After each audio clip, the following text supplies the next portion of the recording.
General Kenobi, you are a sexy one. I mean, yes, hello, welcome to Star Wars. Battleblin 2. The 2016 one doesn't have a campaign, and I don't have the OG ones either, so yeah. Before we begin, I would just like to throw that out there that I'm a huge fucking Star Wars nerd. Actually no, I'm not huge, I'm a Gigantosaurus. Guys, this orange is Gigantosaurus, whatever you say, Gigantosaurus, Metamorphos, Metamorphic, Gigantonorstis,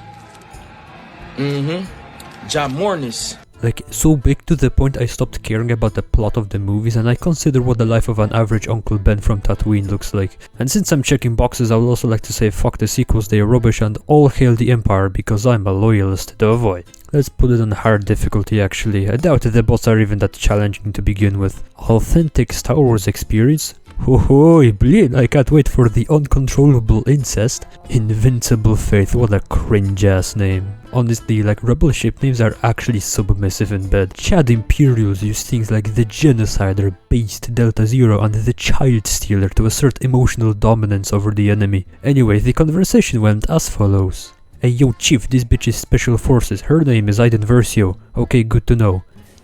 Aiden Versio, nice. Yeah, I know your name. My assistant totally didn't just tell me. Looky here, my datapad says Inferno Squad. I definitely know who these guys are. Alright, I'ma be real with you. Either you give me the activation code to, like, I don't know, the most important piece of information in the galaxy or whatever. Not like the devs care to explain, lol. Or else I'ma get a Wookiee to come in here and rape you. How's that sound? Ooh, not the big hair of their hairy monster cocks? Well, tough shit. Nah bro, bring it on. I would like 10 of them to line up at my door. I'll give you like 5 to 7 business days to think it over, bye! Fucking retards left my helmet here. Hey droid, wake up, sleepyhead. We finally get to play, and we play as Aiden's little droid. We zap the pancake face technician because he's been touching us inappropriately, and then we do a little slicing to find out where Aiden's detention cell is. After that we zap the broken protocol droid because he's a yapper. I actually didn't know you could kill him before, that's interesting. Just like his dummy thick dump chop, fucking hell, what kind of naughty boy designed you, huh? Lord almighty, alright, stay focused comrades, we must stay focused. We creep through the vents like a rat scaring the clueless rebels who don't suspect what's actually going on. Blin, I feel like one of them big cats playing with their food before eating it. These scumbags have no idea what's coming. Eventually we emerge and sneak about, causing as much damage as possible like the little flying turd that we are. We go back to the vents and I die from an electrical shock. Honestly, I wasn't expecting my first death in this playthrough to be so embarrassing, like come on, this shit was made for 5-year-olds. Anyway, we do a little bit more trolling before eventually getting back to Aiden. The little bugger frees us and we escape containment. We beat up a couple rebels and then listen to a fish yap about the plan to attack Endor. Lukashenko, I know you're watching this, you better watch the fucking movie, cause I'm not explaining any of this. We find a blaster and keep making our way downtown. I could just leave that guy, but on the other hand... Rebel scum. After a bit of sneaky breaky, we finally get detected by the rest of the crew, and by rest of the crew I mean like the one guy left before we reach the objective. We delete some very secret intel regarding Endor that the rebels couldn't decrypt yet. And yeah, we let ourselves get caught so we could infiltrate a rebel cruiser to delete it. That's just the kind of Sigma activities Inferno Squad gets up to. Wait, was that guy asking for the code to this message? Oh! A blaster fight ensues as the rebels find out we've escaped. I die not long after. I guess that's what I get for slapping hard difficulty on. Unless I'm just washed. No insist for me then. Making our way downtown, blasting bozos and slapping hoes out of my way, we eventually reach an airlock. Aiden is like so long suckers and yeets herself out into the void of space. The core of us exits hyperspace with pinpoint positioning allowing us to board. This whole bit is fucking badass, not gonna lie. Do you know how much luck was involved to pull this maneuver off? We get introduced to the rest of the Inferno Squad. Hask, who is loyal to the Empire all the way down to the bone marrow like a true gigachad, and Del Miko, our technician and sniper guy. What about the 4th member? We don't talk about the 4th member.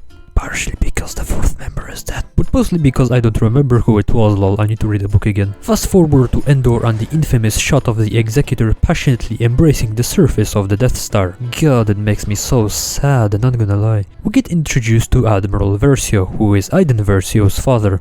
He calls Piet a himbo and then checks in on us down on the surface. We report the totally not exponentially degrading situation to him and he orders us to stab the rebel silly real quick and go back into orbit so we can help salvage the situation. Hey, we get to play. We begin massacring a bunch of rebels at the destroyed shield generator because who doesn't love killing rebel scum? We get a cutscene of the geezers going over the tactical situation, but we get interrupted. Psst, hey yo, up here, wanna hear a joke? Sure, why not? A cohesive unified empire. I don't get it. Exactly. Boom! Slick motherfucker. Wasn't the Emperor on that thing? The plan doesn't really change though, as we still need to get to the core of it, even if for a different reason. We have a family-friendly stroll through the woods, absolutely eviscerating a nearby patrol in seconds. Not long after we find a small battle going on, and we join in to help our glorious white knights win this fight. We do so gladly, and after that we get a really nice shot of an MC cruiser flying through atmosphere. As much as I liked Andor, that shot with the Star Destroyer was kinda meh. That's what it should look like. Absolutely huge battleship. I mean, come on, an ISD is almost 2 kilometers long, they could have made it look better. Anyway, we find another group of rebels and we die. But then we don't die because they die instead. We finally reach the TIE fighter platform and assault it. I only died 3 times, but we managed to get our butt cheeks in a TIE fighter, let's go. We go on a relaxing drive through the debris field and reach the Corvus. Unfortunately, some rebel starfighter decided to pay us a visit, but we managed to scrap them without breaking a sweat. Hey, that's the wrong clip, what the hell, bro? Once we clear the air a little, we go to our daddy's big Star Destroyer and pay him a visit. Daddy says the Emperor is absolutely cooked and the Sentinel droid starts yapping about launching Operation Cinder or something, I don't know. Wasn't really paying attention, I was too busy watching a whole of Luke and Leia kissing. Oh, we get new orders, nice. We go to the shipyards of Fondor to retrieve some experimental satellites for Operation Cinder. The satellites get loaded onto some other ISD that's docked here and everything is smooth sailing from here. Except it isn't because the rebels are here, can have shit when they're around. The ISD gets ioned into Kingdom Come and is immobilized. We hop into our very special TIE fighters and take down a couple of rebel transports so that they don't board the Star Destroyer. After a wee bit of trolling, we come to the conclusion that the rebel ion cannons need to go. We totally don't die a bunch of times trying to board the ship, that's just rebel propaganda honestly. Fake news and everything. Rebel troll farms want you to think I died a bunch of times. They're using bots to try to convince you that upon boarding this one person unit that is Iden sends the rebels running. Look at them go, cowards. Remember when we infiltrated that rebel cruiser at the start of the video? Yeah, it's the same picture here, except this time the rebels know they're fucked. We blast our way through the claustrophobic corridors and get to where the ion cannons are located. We need to access the cooling cells of the giant cannons, so we tell our droid to slice the controls while we held off a couple of rebel waves. Remember kids, the best way to deal with rebel scum is with excessive firepower. We destroy one of the cooling cells and then another one, and for the last one we just plant a detonator in it. It causes a Wallace and Gromit looking ass chain reaction of events which ultimately backfires because it makes a rebel corvette crash directly into where we are, which only almost kills us by yeeting us into the void of space. The little droid comes in clutch to save my clumsy ass and activates the blast shields. You know Aiden, if you didn't take your helmet off on every fucking occasion, the cosmos would be so much of a threat because the armor will protect you for those couple of minutes necessary to pick you up in a starfighter. There's a reason normal stormtroopers never take theirs off, and being launched into space is one of them, you fucking bimbo. Got a little carried away there. Well, regardless, we go back to our fancy TIE fighter because we still got some work to do. The ion cannons are gone, but they must have damaged the circuits of the station's docking clamps because they're not moving, and that means the very important Star Destroyer is stuck. What would you do in such a situation? Would you A. Send technicians to fix the problem? B. Contact station command and tell them to fix the problem, or C. Use excessive firepower? Well duh, of course you blow up the docking clamps. If you choose A or B, you are clearly a rebel sympathizer and deserve to be thrown into a space gulag. Anyway, that sets the Star Destroyer free, which allows it to get into attack position and bust the nut all over the rebel cruiser. The ISD as a proper battleship is honestly just so sexy, not gonna lie. For our next mission, Inferno Squad splits up. Agent Miko is gonna go on a solo run to blow up what essentially is an Amazon warehouse. We go to Pilio, Devoy.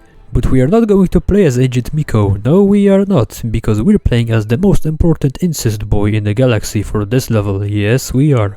We begin our peaceful stroll to find out what's going on. We tell a lot of troopers to go take a nap because they're very EP. Some of them don't really wanna sleep, so we calmly convince them that they should. God damn, that's a lot of troopers to convince. Oh look, an environment to destroy, don't mind if I do.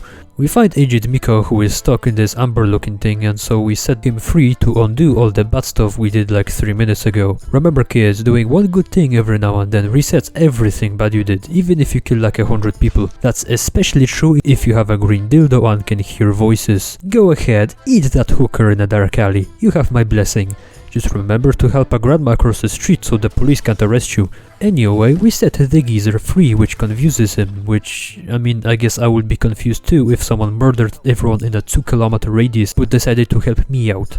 We make our way downtown, killing the local fauna and destroying their homes. Wow, look at this pretty blue water. Pilio seems like a nice planet for a vacation. We reach the defenses which aged Miko needs to disarm. While he does that, I carry out a minor genocide of the surrounding wildlife. After a couple minutes of essentially playing Deep Rock Galactic on a baby difficulty, Bossman finally disarms the self-destruct or whatever and we can enter the Amazon warehouse. Ayo, I'ma yog this compass, chief. No-oh. Yo-oh.